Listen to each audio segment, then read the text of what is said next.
تراهم ركعا سجدا يبتغون فضلا من الله ورضوانا. فقال رسول الله صلى الله عليه وسلم: عليكم بسنتي وسنة الخلفاء الراشدين المهديين، أو كما قال عليه الصلاة والسلام.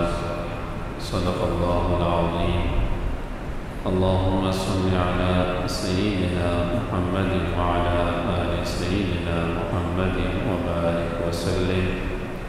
اللهم صل على سيدنا محمد وعلى آل سيدنا محمد وبارك وسلم. سیدنا صدیق اکبر رضی اللہ تعالیٰ عنہ کی سیرت کو بیان کرنے کے بعد سیدنا عمر بن خطاب رضی اللہ تعالیٰ عنہ کی سیرت کا ذکر شروع ہوا.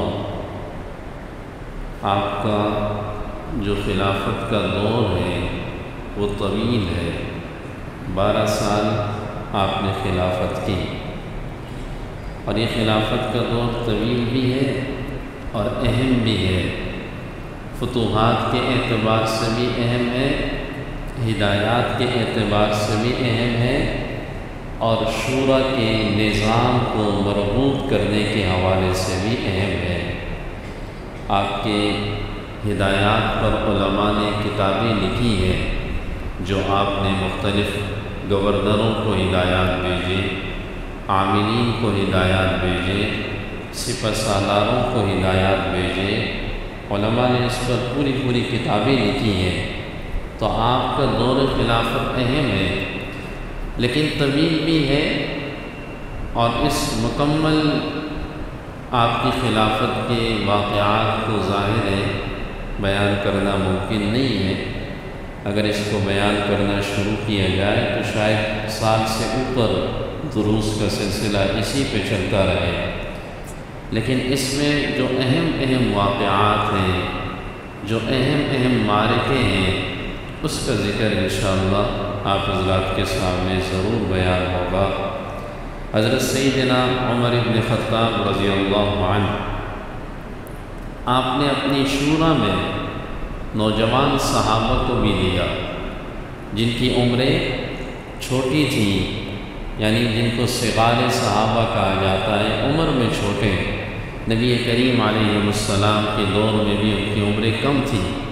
تو آپ نے ان نوجوانوں کو لیا اور اپنے اس شورا کے نظام کو آپ نے مربوط کیا.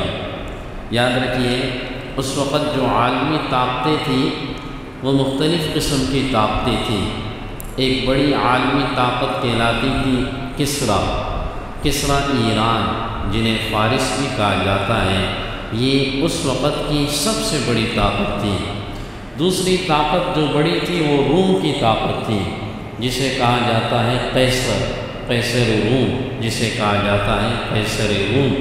یہ اس وقت کی دوسری سب سے بڑی طاقت کہلاتی تھی. کسریٰ آپ کے علم میں ہے، کسریٰ کے لوگ جب جنگوں میں آتے تھے تو اپنے پہلوانوں کو لے کے آتے تھے، اور اپنے پہلوانوں کو رستم کے نام سے یاد کرتے تھے. رستم زمانہ، جسے ہمارے ملک کا ایک گامہ نام سے پہلوان گزرا ہے، اس کا ایک لقب تھا کہ رستم زماں. تو یہ لقب وہاں سے آیا ہے. یہ اپنے پہلوانوں کو بھی اپنے جنگوں میں لاتے تھے. یوں سمجھیے کہ جیسے کہ آج کی 2 بڑی طاقتیں اور چین اور امریکہ ہیں، اس وقت کی یہ 2 بڑی طاقتیں کہلایا کرتی تھیں. اور یہ یوں سمجھیے کہ آدھی دنیا پر کسریٰ کی حکومت تھی، اور آدھی دنیا پر جو ہے وہ روم کی حکومت تھی، اور وہ ان کے زیر اثر، زیر کنٹرول تھے. حضرت سیدنا عمر بن خطاب رضی اللہ تعالیٰ عنہ کو اللہ نے بہت بڑی فراست عطا کی.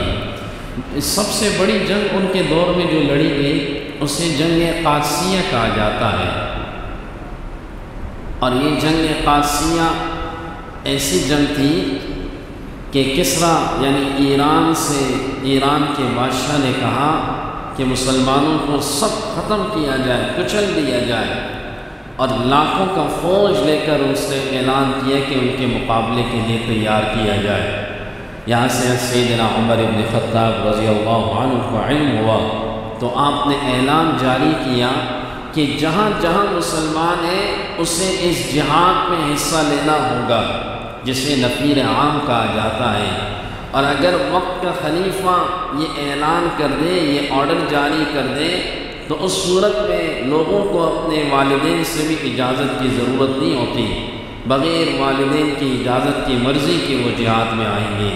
اور اگر وقت کا خلیفہ کہے کہ عورتوں کو بھی شامل ہونا ہوگا تو عورتوں کو بھی پھر اجازت کی ضرورت نہیں ہوتی۔ یہ اللہ نے وقت کے خلیفہ کو یہ پاور دی ہے۔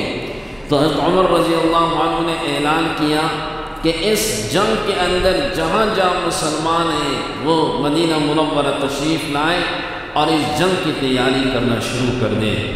آپ نے اعلان کیا اور اعلان کرنے کے بعد جناب سیدنا عمر رضی اللہ عنہ ایک دن تشریف لائے اور کہا الصلاۃ جامعہ۔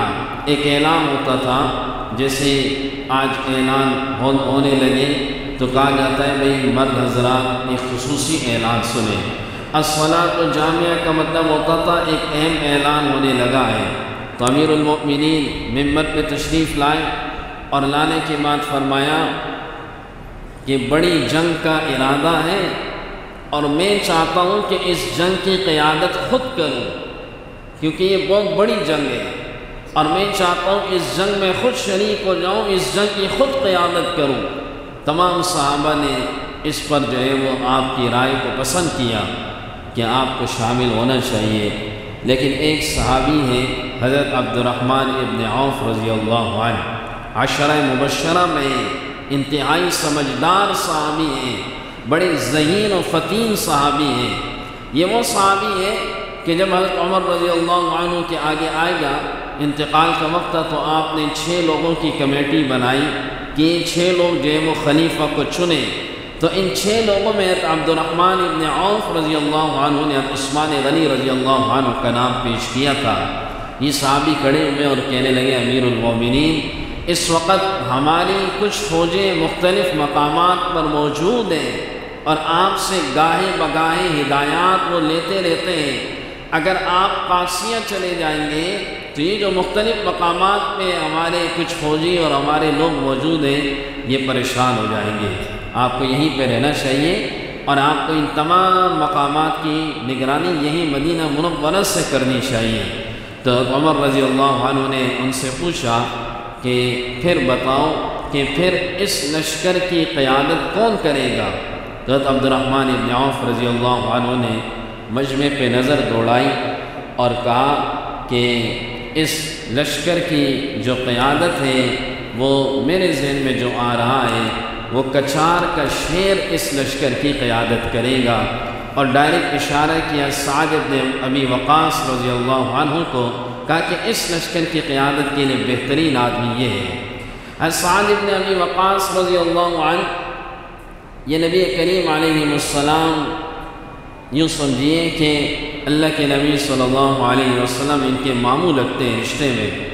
حضرت سعد بن ابی وقاص رضی اللہ عنہ وہ صحابی ہیں کہ غزوہ احد میں جب اللہ کے نبی صلی اللہ علیہ وسلم کو لوگوں نے گھیرا تو آپ علیہ السلام کے گرد یہ گھومتے رہتے تھے اور تیر مارتے رہتے تھے، کبھی اس طرف مار رہے، کبھی اس طرف مار رہے، کبھی اس طرف، چاروں طرف تیر چلا رہے۔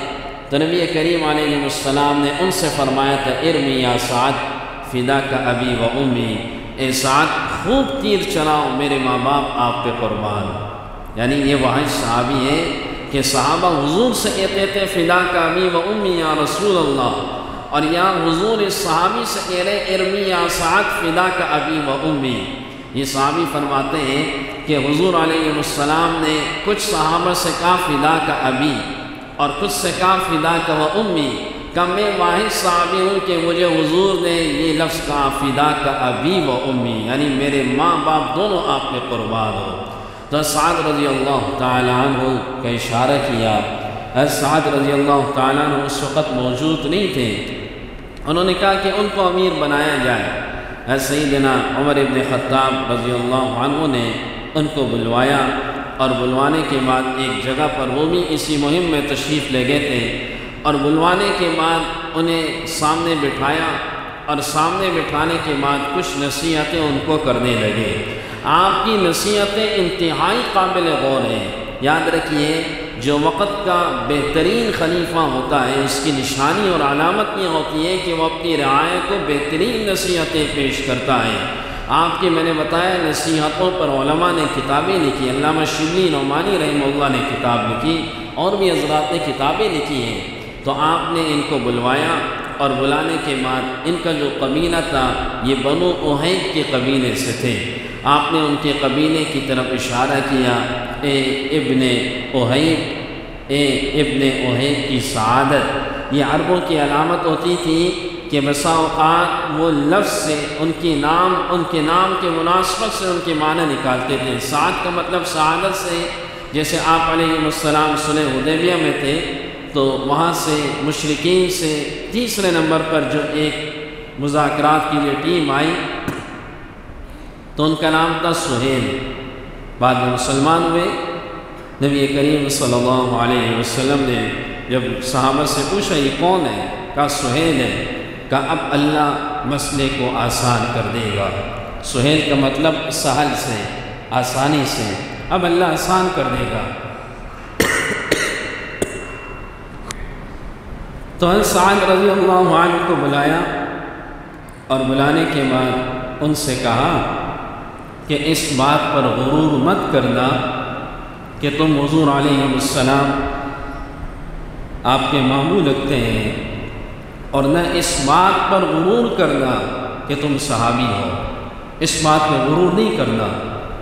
اور دوسری بات فرمائی کہ برائی کو نیکی مٹاتی ہے، برائی کو برائی نہیں مٹاتی، برائی کو مٹانے والی چیز وہ نیکی ہے۔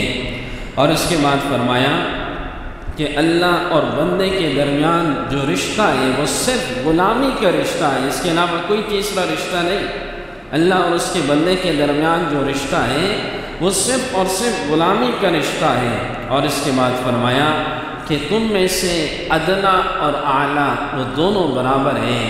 اور اس کے بعد کہا کہ اصل جو چیز ہے وہ تقویٰ ہے، کہ تم میں اللہ کے ہاں بہترین جو اعلیٰ ہوگا، جو عزتوں والا ہوگا، وہ ہوگا کہ جو تقویٰ اختیار کرتا ہوگا۔ اور اس کے بعد سعد رضی اللہ تعالیٰ عنہ سے کہا کہ جناب نبی کریم صلی اللہ علیہ وسلم کی سنتوں پر عمل کرنا، آپ کی سنتوں پر عمل کرنا اصل دین ہے، آپ کی کوئی سنت ہم سے نہ چھوٹے۔ یہ امیر یعنی سپہ سالار کو نصیحت کر رہے ہیں۔ اور اس کے بعد 4000 یا بعض علماء کہتے ہیں کہ 6000 کا یہ لشکر جو ہے وہ روانہ ہونے لگا۔ تو سیدنا عمر رضی اللہ تعالیٰ عنہ نے پہلے سپہ سالار کو نصیحت کی، اور پھر اس کے بعد فوجیوں کے سامنے آئے، یعنی جو اس جنگ میں حصہ لے رہے تھے پھر ان کے سامنے آئے، اور ان سے کہا کہ اللہ نے تمہارے لیے بات کھول کھول کر بیان کر دی ہے، اور جسے اچھے اور برے کاموں کا علم ہو جائے تو اسے چاہیے کہ اچھے کاموں سے فائدہ اٹھائے، برے کاموں سے اپنے آپ کو بچائے۔ اور اس کے بعد کہا کہ تم میں سے ہر شخص عدل کو تھامے رکھے، اور عدل کی علامت کیا ہے؟ فرمایا کہ عدل کی علامات حیا ہے، عدل کی علامت سخاوت ہے، عدل کی علامت خاکساری ہے، عدل کی علامت دیانت داری ہے، عدل کی علامت جو ہے وہ عاجزی ہے۔ اور اس کے بعد فرمایا کہ عدل کا دروازہ وہ عبرت ہے، کہ گزشتہ قوموں کو جو عذابات آئے ہمیں چاہیے ہم ان سے عبرت حاصل کریں، انہوں نے جیسے جیسے کام کیے اللہ نے کیسے کیسے ان کو عذابات دیے، ہمیں ان سے عبرت حاصل کرنی چاہیے۔ اور پھر لشکر روانہ ہوا، اور یہ لشکر روانہ ہونے کے بعد حضرت سعد رضی اللہ تعالیٰ عنہ اپنے اس لشکر کو لے کر روانہ ہوئے۔ تو عمر رضی اللہ تعالیٰ عنہ کی عادت تھی کہ آپ لشکر کے پیچھے خط روانہ کرتے تھے، اور مختلف موقع پر نصیحت کرتے تھے کہ یوں کرو، یہاں یہ کرو۔ تو آپ نے ایک قیمتی خط روانہ کیا، اور سعد رضی اللہ تعالیٰ عنہ کو ایک خط روانہ کیا، اور روانہ کرنے کے بعد اس خط میں جو آپ نے خوبصورت باتیں ارشاد فرمائی، آپ نے فرمایا اللہ رب العزت کا شکر ہے، اور اس کے بعد کہا اللہ کے حمد و ثنا کے بعد میں تم سب ساتھیوں کو تقوی کا حکم دیتا ہوں کہ تقوی اختیار کرو، اور تقوی سب سے بہترین ہتھیار ہے دشمن کے مقابلے میں۔ اور اس کے بعد کہا کہ مسلمانوں کی فتح کا راز یہ ہے کہ مسلمان اپنے آپ کو گناہوں سے بچا لے، اللہ ان کو فتح عطا فرمائے گا۔ یہ بڑی خوبصورت بات کی کہ مسلمانوں کی فتح کا راز مسلمان گناہ سے اپنے آپ کو بچا لے۔ ہماری فتح یہ اسباب کے دائرے میں نہیں ہے، کیونکہ اسلام اور حق اور باطل کی جنگیں جو لڑی گئی اور حق جب بھی غالب آیا تو حق والوں کی تعداد کم تھی، زیادہ نہیں تھی، بلکہ حق والوں کے پاس وسائل بھی کم تھے۔ یہاں سے ایرانیوں کا جو لشکر آ رہا ہے اس میں ہاتھی انہوں نے صرف ابرہہ والے لشکر میں دیکھے تھے، اس کے بعد نہیں دیکھے، اور عربوں نے تو ہاتھیوں کے علاوہ جو نئے نئے ہتھیار جو ایرانیوں کے پاس تھے، جو روم والوں کے پاس تھے، انہوں نے دیکھے بھی نہیں تھے۔ لیکن تقوی اور گناہ سے اپنے آپ کو بچانا، اور اس کے بعد ان سے کہا کہ اگر تمہارے گناہ اور ان کے گناہ بھی برابر ہو جائے، اس لیے کہ دشمن کے مقابلے میں تمہارے گناہ بھی ان کے برابر ہو جائے، تو یاد رکھنا پھر تمہارے لیے جو ہے وہ ذلت ہے، پھر وہ تم پر غالب آ جائیں گے۔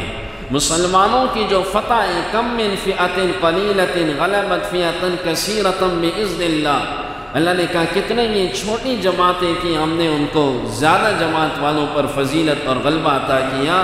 اور یہ کیوں عطا کیا کہ مسلمانوں کے اندر جو ہے وہ گناہوں سے بچنا تھا، مسلمانوں کے اندر سنت پر عمل کرنا تھا۔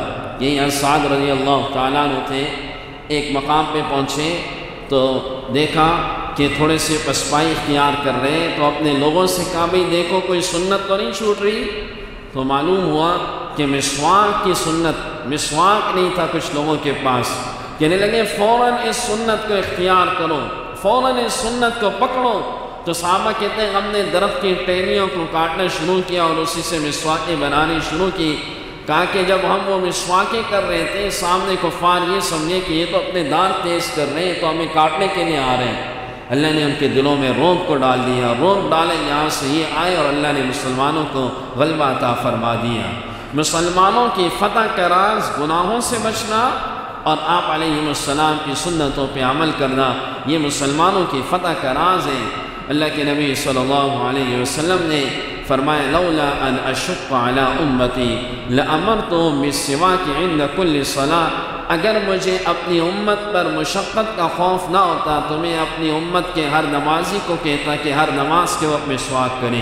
یہ آپ کی سنت تھی، آپ کی چاہت تھی، آپ نے اپنی چاہت کا اظہار کیا کہ میری امت پر مشقت کا خوف ہے، اس لیے میں حکم نہیں دیتا، ورنہ آج اگر حکم ہوتا اور یہ حکم ہوتا کہ مسواک کے بغیر نماز نہیں ہوگی تو پھر ظاہر ہے ہمیں مسواک کرنا پڑتا، لیکن حکم نہیں ہے۔ لیکن آپ کی چاہت ضرور تھی کہ میرا امتی ہر نماز کے وقت کیا کرے، مسواک کریں۔ یہ آپ کی چھوٹی سنت ہے، اس کے علاوہ ہزاروں سنتیں ہیں۔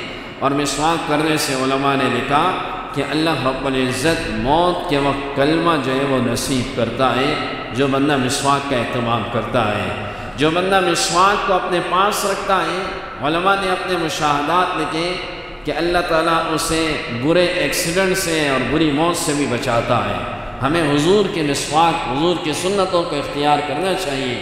تو صحابہ فرماتے ہیں کہ اس خط کے اندر ایک بات یہ تھی، اور دوسری بات یہ تھی کہ ہماری تعداد کم ہے، ہمارے ہتھیار بھی کم ہیں، دشمن کی تعداد بھی زیادہ ہے، دشمن کے ہتھیار بھی زیادہ ہیں۔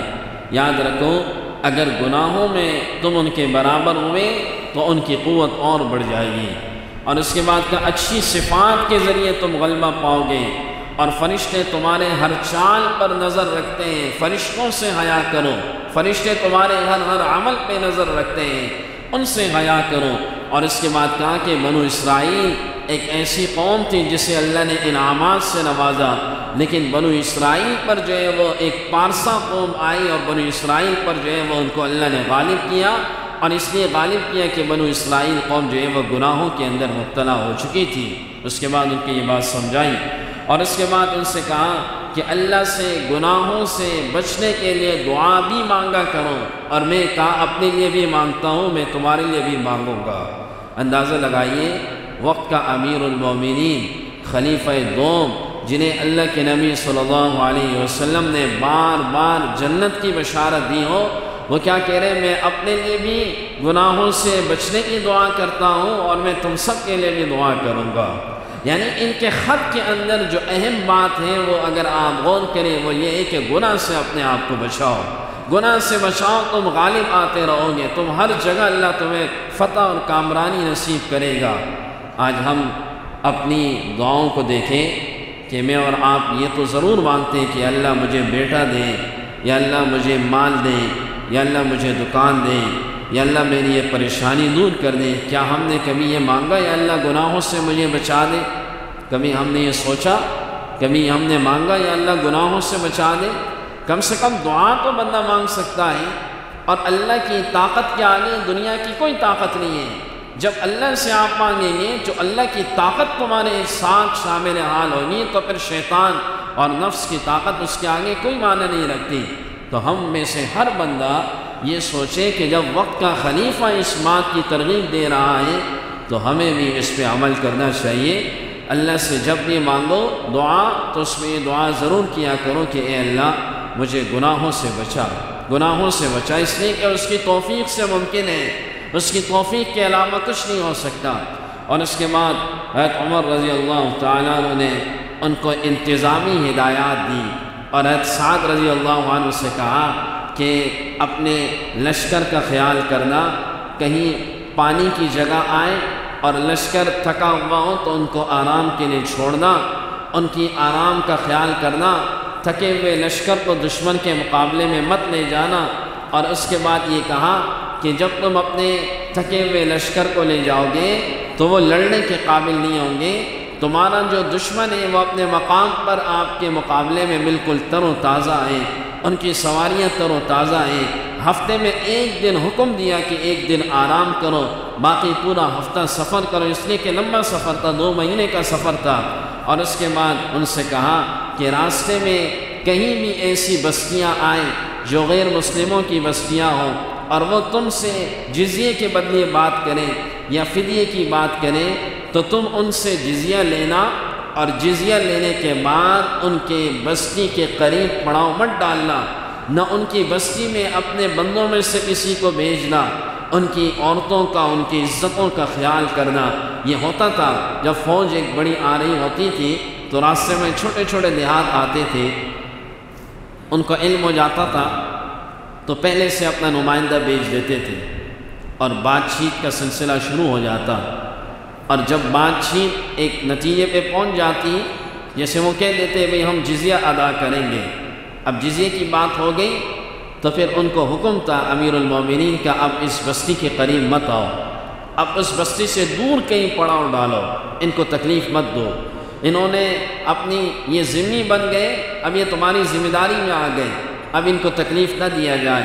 اور اس کے بعد ان سے کہا کہ ان کو ان کے ساتھ اچھا برتاؤ کرو، اور دشمن کی جگہ پہ جب تم پہنچ جاؤ تو دشمن کی جگہ پہ پہنچنے کے بعد جنگ کرنے سے پہلے اپنے میں سے ایک ایسا بندہ ڈھونڈو کہ جو تحقیق کرنے والا ہو اور جو تحقیق کے ساتھ نیک نیت بھی ہو اور حق گو بھی ہو، اور اسے بھیجو کہ وہ دشمن کے حالات کی خبر لے کر آئے۔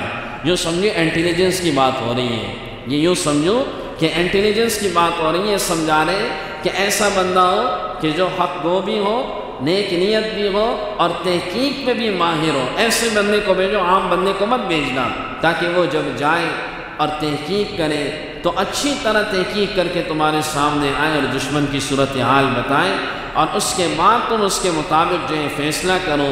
اور پھر ان سے کہا کہ اپنے لشکر کا جو فرنٹ والا حصہ ہے اس حصے میں تعداد کو زیادہ رکھو، اور دشمن کے جو راستے ہیں، جو ان کو اسباب اور سامان ان تک پہنچنے کے طریقے ذرائع ہیں، ان راستوں کو بند کرو تاکہ ان تک جو ہے وہ سامان نہ پہنچنے پائے۔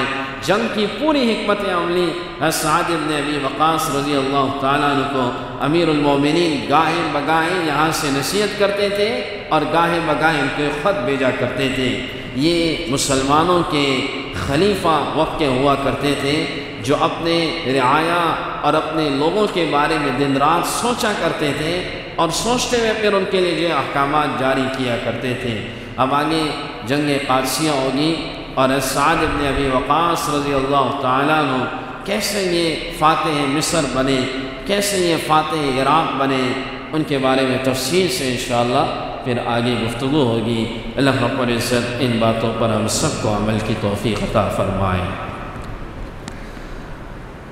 محمد مصطفیٰ فخر رسول کا جیسے نام آیا، محمد مصطفیٰ فخر رسول کا جیسے نام آیا، فرشتوں اور خدا کا عرش اعظم سے سلام آیا، فرشتوں اور خدا کا عرش اعظم سے سلام آیا، محمد مصطفیٰ فخر رسول کا جیسے نام آیا، فرشتوں اور خدا کا عرش اعظم سے سلام آیا،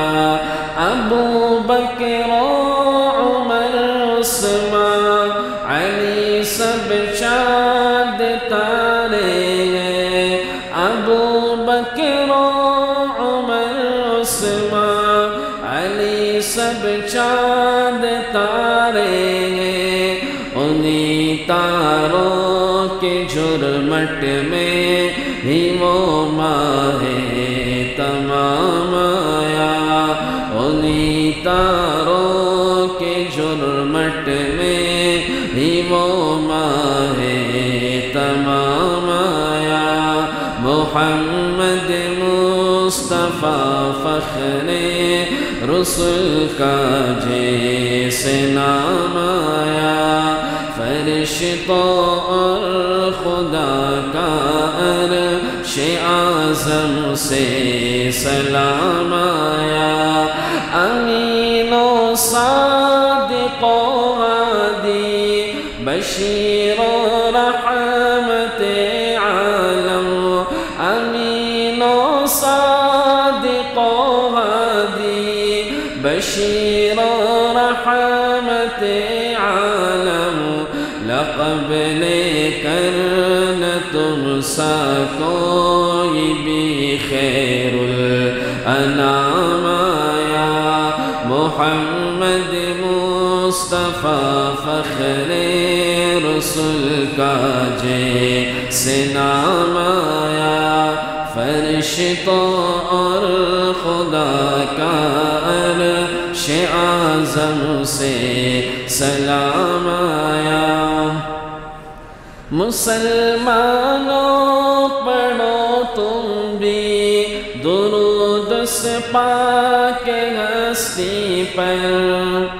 صلی اللہ علیہ وسلم، مسلمانوں پڑھو تم بھی درود اس پاک ہستی پر، کہ جس کے واسطے باری تعالی کا سلام آیا، محمد مصطفیٰ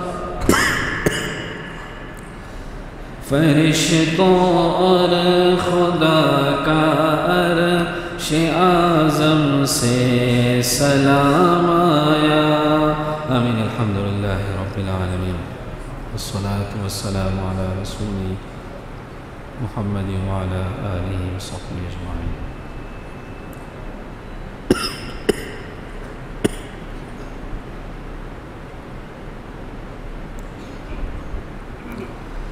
ربنا ظلمنا أنفسنا وإن لم تغفر لنا وترحمنا لنكونن من الخاسرين، اللهم اغفر لنا ولإخواننا الذين سبقونا بالإيمان ولا تجعل في قلوبنا غلا للذين آمنوا ربنا إنك رؤوف رحيم، صلى الله تعالى على خير خلقه محمد وعلى آله وصحبه أجمعين، آمين برحمتك يا رب۔